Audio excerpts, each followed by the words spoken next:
Good morning student and welcome once again. कल बेटा हम टॉपिक पढ़ रहे थे सरफेस केमिस्ट्री के कुछ पार्ट हमने बताए थे। जहां तक बताए गए थे पिछले वीडियो में उसके जस्ट बाद से हम जानते हैं आज हमें पढ़ना है टाइप्स ऑफ एडजॉर्प्शन। एडजॉर्प्शन के टाइप क्या होते हैं ध्यान रखिए। There are two types of adsorption आपका होता है on the basis of nature of forces between molecules of adsorbate and adsorbent. Adsorbent और एडजॉर्बेंट के बीच लगने वाले फोर्स के बेसिस पे दो तरह के एडजॉर्प्शन होते हैं। First is the physical adsorption and second is the chemical adsorption. अब जब वन बाय वन बेटा जानते हैं ध्यान रखें। First is physical adsorption, it is also known as the physisorption, इसे फिजिजॉर्प्शन भी कहते हैं और आप जानते रहिएगा इसे वान डर वाल्स आपका एडजॉर्प्शन भी कहते हैं। केमिकल एडजॉर्प्शन को केमिजॉर्प्शन भी कहते हैं एंड लैम्यूर आपका एडजॉर्प्शन भी कहते हैं। तीनों नाम जाने, फिजिकल एडजॉर्प्शन, फिजिजॉर्प्शन, वान डर वाल्स एडजॉर्प्शन। इसका क्या है chemical adsorption, chemisorption and Langmuir adsorption. One by one बेटा देखते हैं। अब पहले हम देखते हैं what is the physical adsorption. Physical adsorption पूछे चाहे फिजिजॉर्प्शन पूछे चाहे आपका वान डर वाल्स एडजॉर्प्शन पूछे, बात दोनों एक ही है। तो हम देखते हैं क्या कुछ है। When a gas is held on the surface of a solid by van der Waals forces without resulting into the formation of any chemical bond between the adsorbate and adsorbent, it is called physical adsorption। कहने मतलब बेटा क्या है, जब कोई भी gas किसी भी सॉलिड के सरफेस पे van der Waals फोर्स के थ्रू जुड़े, कोई केमिकल बॉन्ड फॉर्म ना हो, क्या हो van der Waals फोर्स के थ्रू जुड़े, कोई भी केमिकल बॉन्ड फॉर्म ना हो गैस सॉलिड के सरफेस पे, तो इस तरह के एडजॉर्प्शन को हम क्या कहते हैं फिजिकल एडजॉर्प्शन। फिर से सुने, कोई एडजॉर्बेट और एडजॉर्बेंट कल बताया गया था। एडजॉर्बेट और एडजॉर्बेंट के बीच क्या हो van der Waals फोर्स लगे, कोई भी केमिकल बॉन्ड फॉर्म ना हो, इस तरह के एडजॉर्प्शन को हम क्या कहते हैं फिजिकल एडजॉर्प्शन कहते हैं। ये ध्यान रखें। वन बाय वन बेटा कैरेक्टरिस्टिक्स देखते हैं। आप देखेंगे what is the characteristics of physical adsorption. Characteristics of physical adsorption. Physical adsorption ध्यान है बेटा, ये van der Waals फोर्स के थ्रू ही जुड़ता है, इस कारण ही इसका नाम पड़ा van der Waals एडजॉर्प्शन भी कहते हैं, क्योंकि physical adsorption van der Waals force का अब देखिए वन बाय वन कैरेक्टरिस्टिक्स की बात करें। कल यहाँ तक हमने आपको बताया था, फिर से मैं आपको रिवाइज करवाता हूँ characteristics of physical adsorption. One by one देखिए। First is the physical state. First is the physical state. Physical state की अगर बात किया जाए तो ध्यान रखिए फिजिकल आपका जो एडजॉर्प्शन होता है it is the simply physical change होता है फिजिकल एडजॉर्प्शन में, इसी कारण से क्या कहा जाता है आपका फिजिकल एडजॉर्प्शन। ये पहला हुआ कि it is the simply a physical change, ये जानते रहिएगा, ठीक ना, ये कंफर्म रहिए। तो बेटा ध्यान रहे फिजिकल स्टेट इस तरह का सिंपली, क्योंकि फिजिकल स्टेट क्या है इसका फिजिकल चेंज होता है, इस कारण से फिजिजॉर्प्शन करते हैं। Second is the non specific in nature. क्या है नॉन स्पेसिफिक इन नेचर। ये क्या होता है नॉन स्पेसिफिक होता है। नॉन स्पेसिफिक मतलब आपको ध्यान रखिए, नॉन स्पेसिफिक का मतलब क्या होता है it allows all type of the gases to held on the surface of solid. मतलब हर तरह के गैसेस को सॉलिड के सरफेस पे वह जुड़ने के लिए अलाउ करता है। ऐसा नहीं कि कुछ पर्टिकुलर गैस को ध्यान रखिए, जब पर्टिकुलर गैस को अलाउ करेगा पर्टिकुलर वर्क होगा तो वह स्पेसिफिक होगा। केमिकल जो हम केमिकल और केमिजॉर्प्शन पढ़ेंगे तो उसमें स्पेसिफिक है, क्योंकि पर्टिकुलर बॉन्ड ही एक सरफेस पे बनता है। तो ध्यान रखिए क्यों ये नॉन स्पेसिफिक इन नेचर है, because it allows all type of mostly all type of gases to held on the surface of solid, that's why it is known as it is non specific in nature. Second point, the third point बेटा आप ध्यान रखें nature of adsorbent. Third is the nature of adsorbent. Nature of adsorbent. Adsorbent का nature की बात करें, एडसॉर्बेंट जिस तरह का होगा अगर वो ज्यादा आपका किसी सरफेस जाकर हेल्ड हो पाएगा तो वह आपका उस नेचर पे डिपेंड करता है एब्जॉर्बेंट। मतलब easily liquefiable gases that is having high critical temperature are absorb more strongly. जिसका क्रिटिकल टेम्परेचर अधिक होगा, ऐसे गैसेस जो इजीली लिक्विफिएबल हो और उनका क्रिटिकल टेम्परेचर अधिक होगा, तो ऐसे गैसेस जो है वह क्या होगा, सॉलिड के सरफेस से बहुत आसानी से क्या हो जाएंगी, अटैच हो जाएंगे। ध्यान रखिएगा, क्योंकि आप जानते रहिए they have stronger van der Waals force of attraction. अगर लिक्विफिएबल ज्यादा है उसके बाद अधिक आपका stronger van der Waals force of attraction होगा। जब स्ट्रॉन्गर फोर्स ऑफ अट्रैक्शन होगा तो आपका क्या है, आसानी से हो जाके अटैच हो जाएगी। तो ध्यान है नेचर ऑफ एब्जॉर्बेंट की अगर बात की जाए तो हाईली लिक्विफिएबल गैसेस और आपके क्या होंगे, वो बहुत ही अच्छा एब्जॉर्बेंट हो। ये बेटा फर्स्ट सेकंड थर्ड पॉइंट है। फोर्थ पॉइंट आपका है रिवर्सिबल इन नेचर। फोर्थ आपका है रिवर्सिबल इन नेचर।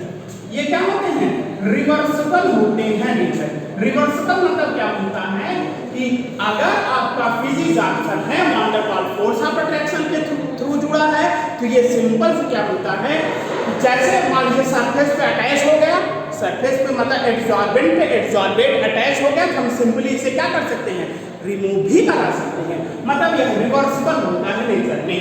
ठीक, एब्जॉर्बेंट अटैच भी हो जाता है एब्जॉर्बेंट के सरफेस पे, फिर हम चाहे इजीली रिमूव भी हो जाता है। एंड फिफ्थ आपका कैरेक्टरिस्टिक्स की बात करी जाए, पांचवी कैरेक्टरिस्टिक्स आप है लो एंथैल्पी ऑफ एब्जॉर्प्शन। पांचवी क्या है, low enthalpy of absorption. Enthalpy of absorption, इसकी एंथैल्पी क्या होती है, किसकी, फिजिकल एब्जॉर्प्शन की एंथैल्पी क्या होती है, लो होती है। और यह near about 20 to 40 kilo joule पर। ध्यान रखिएगा, फिजिक्स एब्जॉर्प्शन की एंथैल्पी लो होती है, जो कि कितना होती है, 20 से 40 किलो जूल पर मोल। अगला है लो एक्टिवेशन एनर्जी। अगला क्या है, आप देखिए 5 पॉइंट हो गए हैं, छठवें पॉइंट मैं बताता हूं। ये देखें 6 पॉइंट बेटा आपका है लो एक्टिवेशन एनर्जी। लो एक्टिवेशन एनर्जी या इसी को आप कह सकते हैं लो एक्टिवेशन एनर्जी। इसमें कोई भी एक्टिवेशन एनर्जी नहीं होती है। ध्यान रखिएगा, सब कुछ प्रॉपर्टी कैरेक्टरिस्टिक्स किसकी है, ये सब कैरेक्टरिस्टिक्स हम बता रहे हैं फिजिक्स ऑब्जेक्ट का। इसका मतलब ध्यान रखिएगा, लो क्यों होता है, due to no chemical reaction. Due to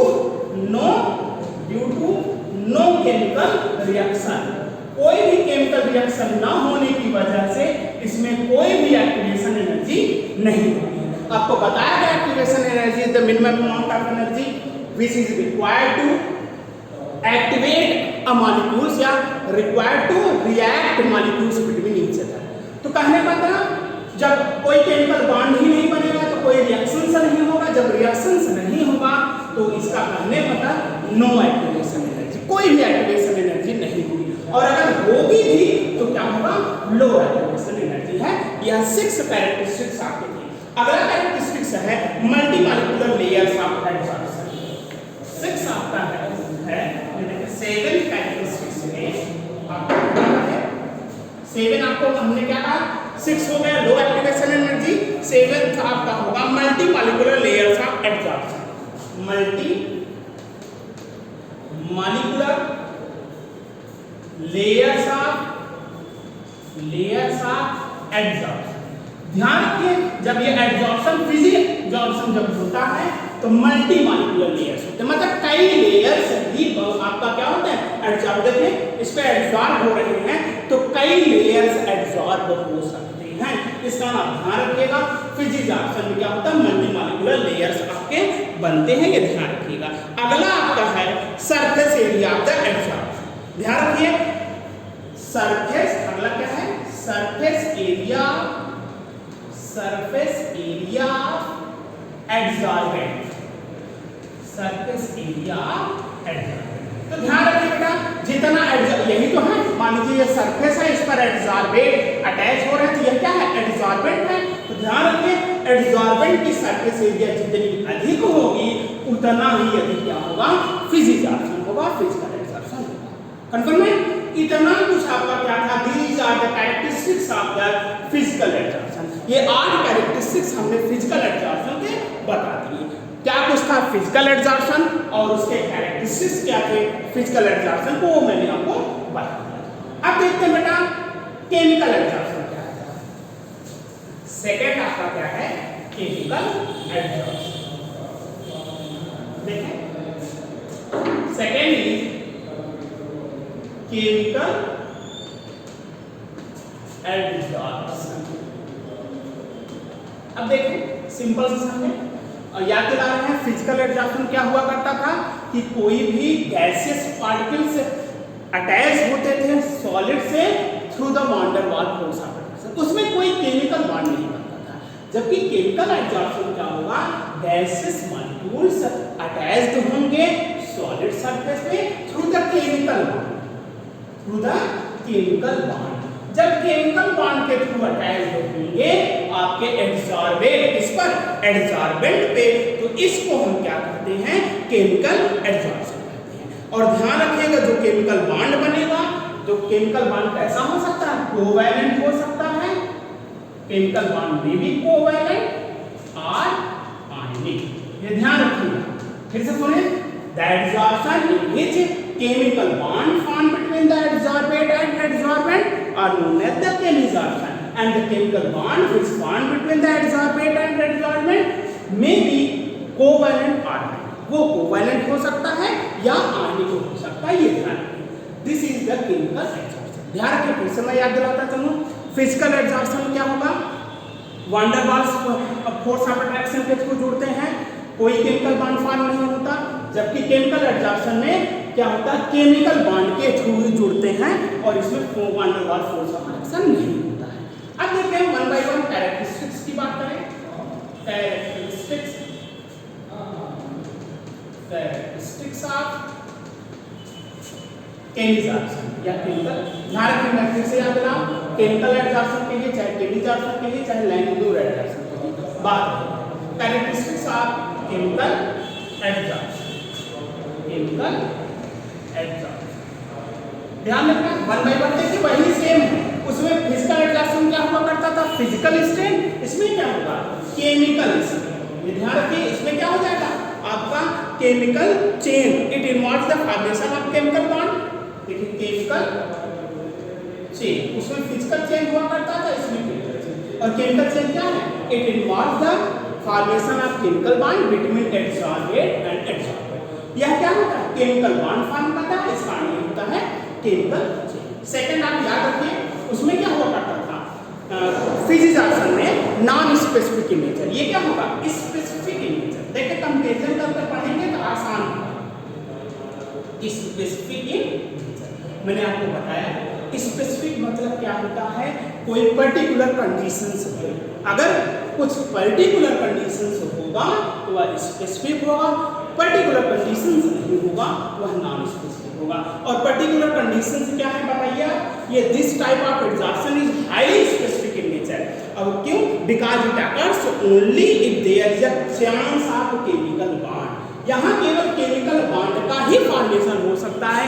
chance किसका है फॉर्म होने का, केमिकल बॉन्ड के फॉर्म होने का चांस है। इसी कारण these are the highly specific in nature. ध्यान रखिए, हाईली स्पेसिफिक इन नेचर, ये बहुत ज्यादा स्पेसिफिक होते हैं नेचर, क्योंकि इसमें चांस हमेशा केमिकल बॉन्ड के फॉर्मेशन का होता है। अब ध्यान रखिए, जैसे सिंपल से अगर बात किया जाए एग्जांपल इसका स्पेसिफिक इन नेचर की एग्जांपल करें तो ध्यान रखिएगा, oxygen will be chemisorbed only on those surface. Oxygen की अगर बात किया जाए, ऑक्सीजन केवल उसी सरफेस पे आपका केमिकल बॉन्ड बनाएगा जो उसमें क्या हो, एडसॉर्बेंट क्या हो, which it can be form, मतलब सॉलिड एडसॉर्बेंट की बात। सिंपल सी बात है कि उस पर बनाएगा ऑक्सीजन, उसी पे से केमिकल बॉन्ड बनाएगा जहां पे वो क्या बनाना है, ऑक्साइड। फिर से सुने, ऑक्साइड केमिकल बॉन्ड, जो ऑक्सीजन क्या करेगा, oxygen will be chemisorbed only on those solid adsorbent with which it can form the oxide. उसी सॉलिड एडसॉर्बेंट से ऑक्सीजन अटैच होगा जिससे वह ऑक्साइड। इसी तरह हाइड्रोजन भी उसी से अटैच होगा, उसी सॉलिड सरफेस से जिससे वह हाइड्राइड बना देगा। ध्यान रखिए। और हाइड्रोजन किसके साथ हाइड्राइड बनाता है? मेटल के साथ हाइड्राइड बनाता है। इसी कारण ध्यान रखिए ये हाई स्पेसिफिक इन नेचर है, दूसरे से ये अटैच नहीं करेगा। ये ध्यान रखिए। ये दूसरी हो गई कैरेक्टरिस्टिक्स में। तीसरी याद करिए फिजिजाशन में क्या हुआ करता था? Nature of adsorbent. इसमें भी नेचर ऑफ एडजॉर्बेंट देखेंगे और ध्यान रखिएगा कैसा नेचर होना चाहिए? Nature of adsorbent. एडजॉर्बेंट कैसा होना चाहिए बताएं? एडजॉर्बेंट ऐसा होना चाहिए जो केमिकल बॉन्ड बनाए। जो क्या हो? केमिकल बॉन्ड बनाए, ऐसे ही एडजॉर्बेंट होने चाहिए। ये ध्यान रखिए। ठीक। अगला है आपका irreversible in nature. Irreversible in nature. हमने आपको बताया कि ये क्या होता है, क्योंकि यह आपका क्या है? केमिकल चेंज है, और केमिकल चेंज हमेशा क्या होता है? इररिवर्सिबल इन नेचर होता है। जब केमिकल बॉन्ड फॉर्म हो गया वह रिवर्सिबल नहीं हुआ। That's why it is irreversible in nature. अगला अगर बात किया जाए तो हाई एक्टिवेशन एनर्जी। अगला है फिफ्थ आपका क्या हो जाएगा? High activation energy. High activation energy. High activation energy कहने का मतलब केमिजाशन है हाई एक्टिवेशन एनर्जी, बहुत ज्यादा एक्टिवेशन एनर्जी होती है। ये सब कैरेक्टरिस्टिक्स है, ध्यान रखें। अगला क्या है? High heat of absorption. अगला है इसे यहाँ तक हाई कैरेक्टरिस्टिक्स बता दिए हम। 6 पे चलते हैं।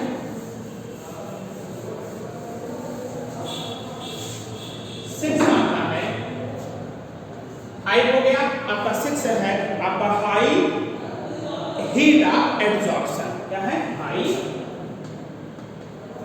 हीट ऑफ याद रखिए जितना कुछ आपका फिजिजाशन होता था उसमें लो हीट ऑफ एब्जॉर्प्शन था, इसमें हाई है। और ये लगभग आपका ध्यान रखिए 200 से 400 किलो जूल पर मोल होता है। ये ध्यान रखिए। कहीं कहीं ये 80 दिया है, ध्यान रखिए। कहीं कहीं आप बुक में देखेंगे यहाँ 80 to 400 किलो जूल पर मोल है, लेकिन ध्यान रखें कि आप रखेंगे 200 to 400 किलो जूल पर मोल heat of absorption. Second point की अगर बात किया जाए तो यूनिमॉलिक्यूलर लेयर ऑफ एब्जॉर्प्शन क्या होता है? उसमें क्या होता है? मल्टीमॉलिक्यूलर। इसमें क्या होगा?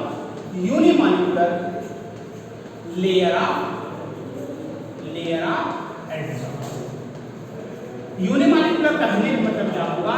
इसमें दो मॉलिक्यूल्स जुड़े एक ही लेयर बनाते हैं। जैसे बॉन्ड जुड़े एक ही लेयर, इसमें केमिकल बॉन्ड के थ्रू वर्क होता है, इस कारण एक ही इसमें लेयर आपके फॉर्म होगी। अगला है सरफेस एरिया ऑफ एब्जॉर्बेंट। अगली अगर बात किया जाए 8 में सरफेस एरिया एब्जॉर्बेंट। तो ध्यान रहे स्टूडेंट, चाहे वह केमिजाशन हो चाहे फिजिजाशन, जितना अधिक आपका सरफेस एरिया होगा उतना ही अधिक आपका क्या हो जाए? फिजिजाशन और केमिजाशन दोनों होंगे। ध्यान रखिए आपका ये याद रखिएगा, increase in the surface of area of absorption there will be maximum possibility of the chemisation also physisation. Surface area अधिक होने पे फिजिजाशन भी अधिक होता है और केमिजाशन भी अधिक होता है। तो इसमें ध्यान दें, हमने आपको फिजिजाशन बता दिया, मींस फिजिकल एब्जॉर्प्शन, और केमिकल एब्जॉर्प्शन बता दिया। फिर से याद करें, फिजिकल एब्जॉर्प्शन में van der Waals force of attraction होता था एड्जॉर्बेट और एड्जॉर्बेंट के बीच, जबकि केमिकल एब्जॉर्प्शन में क्या होता है? एड्जॉर्बेट और एड्जॉर्बेंट के बीच केमिकल बॉन्ड बनता है। तो क्या कुछ कैरेक्टरिस्टिक्स थे फिजिजाशन के भी मैंने आपको बता दिया और केमिजाशन के भी बता दिया। ज्यादातर फिजिजाशन के जो कैरेक्टरिस्टिक्स होते हैं जस्ट अपोजिट होते हैं केमिजाशन के कैरेक्टरिस्टिक्स। ये ध्यान रखिए। अगला टॉपिक बेटा हम पढ़ेंगे, अगली टॉपिक आपका है कंपैरिजन। मैं आपको एक बार बता दूं, ऐसे ओनली याद दिला दूं, दोनों में बता चुका हूं। देखें, कभी कभी कंपैरिजन करके भी पूछ लिया जाता है, मैं कंपैरिजन को बता दूं आपको, ऐसे ओनली बता दे रहा हूं, क्या कुछ है आपको ऑलरेडी बता चुका हूं। देखें, physical absorption and chemical absorption. देखिए, अब देखिए वन बाय वन आप याद करते चले। फिजिकल एग्जॉर्शन क्या होता है बताएं? इट इज कॉज्ड बाय, देखिए सुनते जाए, आपको मैं सुनाता जा रहा हूं, आपको जो बता दूं। फिजिकल एग्जॉर्शन किसके थ्रू होता है? It is caused by the one part force of inertia. Chemical exhaustion क्या होता है? It is caused by chemical one. और क्या होता है? फिजिकल है, इट इज नॉट स्पेसिफिक, और ये क्या होता है? It is highly specific in nature. ये क्या होता है? It is reversible. आपका केमिकल क्या होता है? It is irreversible. Heat of absorption इसका क्या होता है? लो होता है, जबकि हीट ऑफ एब्जॉर्प्शन इसका क्या होता है? हाई होता है। और ध्यान रखिएगा, it form multi molecular layers, it form unimolecular layer. It depends on the nature of gas, दोनों nature of gas. It depends on nature of gas, it is also depends on nature of gas. Physical adsorption क्या होता है? It decreases with increase of temperature. It रखिए, with decreases with increase of टेम्परेचर, जबकि chemical adsorption क्या होता है? It first increases then decrease. फिर से सुने, फिजिकल एग्जॉर्प्शन डिक्रीज करता है प्रेशर टेम्परेचर के इंक्रीज करने पे, जबकि यह पहले तो इंक्रीज करता है लेकिन बाद में क्या होता है? डिक्रीज करता है। और ध्यान रखिए, no compound formation take place. Physical adsorption में कोई कंपाउंड फॉर्म नहीं करता, जबकि केमिकल एग्जॉर्प्शन में नया कंपाउंड आपका फॉर्म करता है। ये कुछ बेटा डिफरेंसेस है आपका फिजिकल एग्जॉर्प्शन और केमिकल एग्जॉर्प्शन। उम्मीद करते हैं आपको समझ में आ गया होगा टॉपिक। अगली टॉपिक बेटा हम चलते हैं आपका factors affecting absorption of gases by solids. अगला देखिए, factor affecting absorption of gases on solid. तो ध्यान है क्या है? Factors affecting absorption of gases by solids. ध्यान दें स्टूडेंट, कौन कौन से ऐसे फैक्टर्स हो सकते हैं जो absorption of gases bye solid को अफेक्ट करें? वन बाय वन देखें बेटा। First is the nature of absorption. Absorption का नेचर कैसा होता है इस पे भी डिपेंड करेंगे। और एब्जॉर्प्शन अगर सॉलिड है तब की बात करते हैं। For solid absorption is directly proportional to surface area of absorption. जितना अधिक सरफेस एरिया एब्जॉर्प्शन होगा उतना ही अधिक एब्जॉर्प्शन होगा, या फ्री वैलेंसी ऑफ सॉलिड्स। जितना सॉलिड की फ्री वैलेंसी होगी उतना ही अधिक क्या होगा? एब्जॉर्प्शन होगा। First point. सेकंड क्या है? Nature of absorbate. एब्जॉर्बेट के नेचर पे डिपेंड करता है। एब्जॉर्बेट कैसा होगा? For gases absorption is directly proportional to critical temperature of gas. जितना अधिक क्रिटिकल टेम्परेचर होगा गैस का उतना ही अधिक एब्जॉर्प्शन होगा। ये आप ध्यान रखिएगा। अब देखिए, कुछ मैं आपको गैसेज ले लिया हूं, उसका क्रिटिकल टेम्परेचर है, वॉल्यूम एब्जॉर्ब है। जैसे गैस है हाइड्रोजन, उसका क्रिटिकल टेम्परेचर 33, वॉल्यूम एब्जॉर्ब है 4.7। नाइट्रोजन है, उसका क्रिटिकल टेम्परेचर 126 है, वॉल्यूम एब्जॉर्ब है 8। CH4 है, उसका 190 है, क्रिटिकल टेम्परेचर, वॉल्यूम एब्जॉर्ब है 16.2। कार्बन डाइऑक्साइड है, उसका क्रिटिकल टेम्परेचर 304 है, वॉल्यूम एब्जॉर्ब है 40। ये आपके पास कुछ गैसेज हैं। अब ध्यान रखिए, क्रिटिकल टेम्परेचर देखते जाइए आप। ये क्रिटिकल टेम्परेचर क्या कर रहा है? इंक्रीज कर रहा। अगर क्रिटिकल टेम्परेचर इंक्रीज किया और वॉल्यूम क्या हो? एब्जॉर्ब हो रहा है। अब ध्यान रखिए, वॉल्यूम भी आपका क्या कर रहा है? इंक्रीज कर रहा है। तो ध्यान रखिए, क्रिटिकल टेम्परेचर अगर इंक्रीज किया इसका मतलब है ईज ऑफ लिक्विफिकेशन। लिक्विफाइड में आसानी से बदल जाएगा, वो भी इंक्रीज करेगा। और ध्यान रखिए, जैसे ये तीनों इंक्रीज कर जाएंगे, क्रिटिकल टेम्परेचर आपका इंक्रीज किया, इसका मतलब ईज ऑफ लिक्विफिकेशन भी इंक्रीज हुआ, उसका मतलब हुआ इस एक्सटेंट ऑफ एब्जॉर्प्शन भी इंक्रीज हो गया। तो ये ध्यान रखिएगा, गैसेस के केसेस में अगर एब्जॉर्प्शन का क्रिटिकल टेम्परेचर ऑफ गैस अधिक हो रहा है, उसका एब्जॉर्प्शन भी अधिक होगा। ये दो आपके फैक्टर्स थे। तीसरा फैक्टर्स हम देखते हैं इफेक्ट ऑफ टेम्परेचर। ये दो फैक्टर्स थे। थर्ड फैक्टर हम देखते हैं इफेक्ट ऑफ टेम्परेचर। टेम्परेचर का क्या कुछ इफेक्ट पड़ता है वो भी हम देखते हैं। देखें, थर्ड है आपका इफेक्ट ऑफ टेम्परेचर। थर्ड है इफेक्ट ऑफ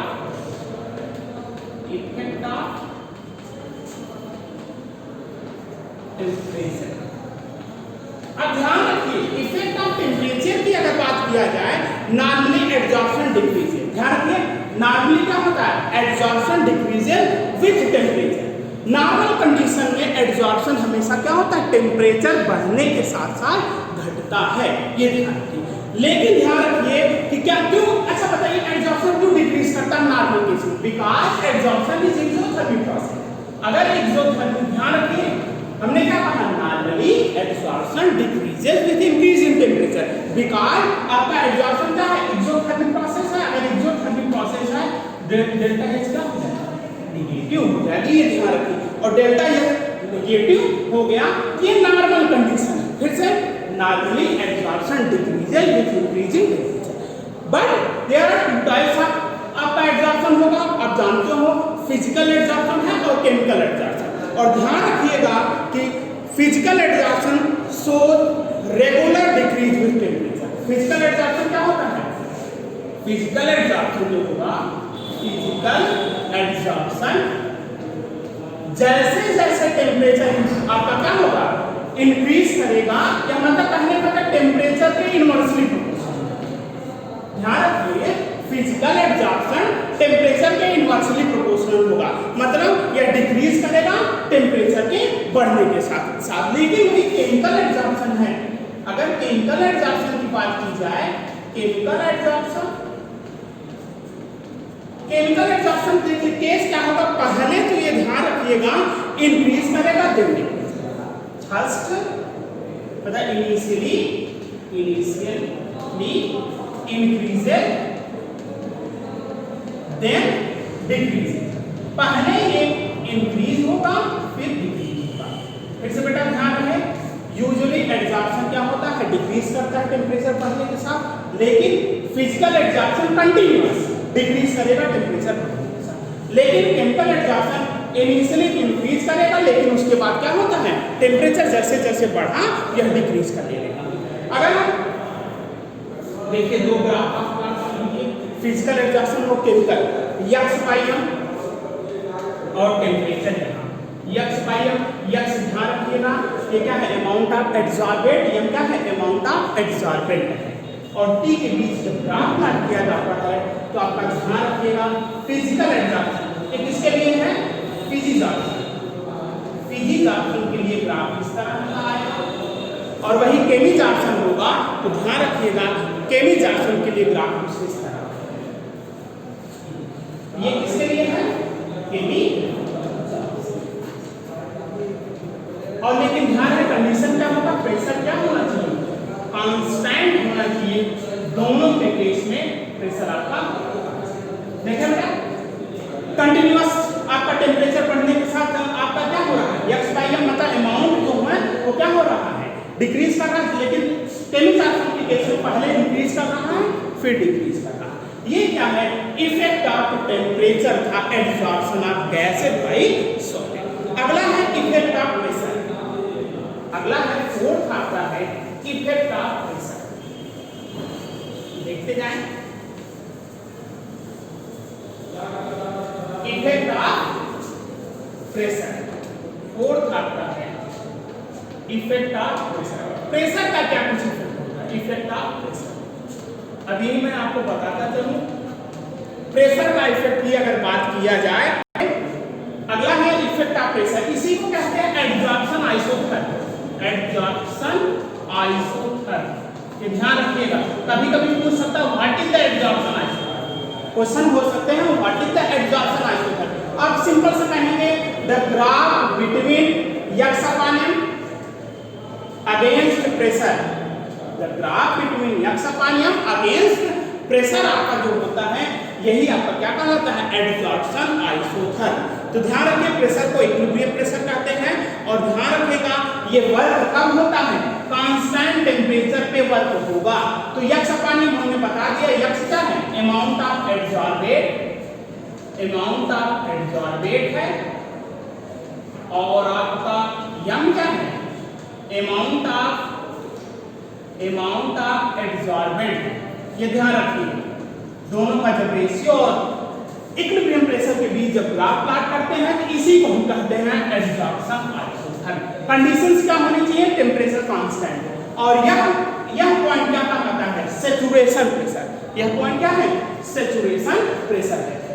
थियोरेटिकली ध्यान रखिएगा, थियोरेटिकली देखा गया x upon m is directly proportional to, x upon m क्या है, डायरेक्टली प्रोपोर्शनल टू पी है। यही है इफेक्ट ऑफ प्रेशर। जितना ज्यादा प्रेशर होगा एक्स अपॉन एम की वैल्यू उतनी अधिक होगी, जितना एक्स अपॉन एम होगा उतना ही इतना कुछ स्टूडेंट ध्यान है आजकल का फैक्टर्स अफेक्टिंग आपका प्रेशर में। हम अगले वीडियो में पढ़ेंगे, इसके आगे के टॉपिक है फ्रेंडलीज एग्जॉस्ट, लेकिन यह टॉपिक हम अगले वीडियो में पढ़ेंगे।